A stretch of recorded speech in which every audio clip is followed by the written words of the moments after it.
ہے ایک کسان اور اس کے 3 بیٹوں کی۔ ایک گاؤں میں ایک کسان رہتا تھا جو دن رات بہت محنت کرتا تھا۔ اس کے انگوروں کے باغ تھے، کچھ ہی سالوں میں اس کی بہت اچھی فصل ہوئی اور وہ بہت کامیاب ہو گیا۔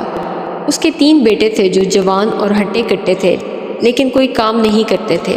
جیسے جیسے کسان بوڑھا ہو رہا تھا، اسے اپنے بیٹوں کے مستقبل کی فکر ہونے لگی۔ اسی فکر نے اسے بیمار کر دیا اور وہ مرنے کے قریب پہنچ گیا۔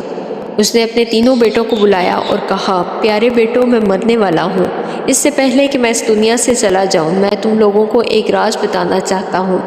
اس نے انہیں بتایا کہ کھیتوں میں ایک خزانہ چھپا ہے، تم لوگ میرے مرنے کے بعد اسے کھود کے خزانہ تلاش کر لینا۔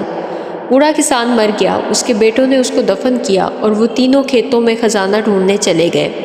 انہوں نے ساری زمین کھود دی مگر کچھ نہ ملا، لیکن کھدائی سے ان کی کاشت بہت اچھی ہوئی اور فصل بھی بہت عمدہ ہوئی۔ اس کے نتیجے میں انہوں نے بہت بڑا منافع کمایا۔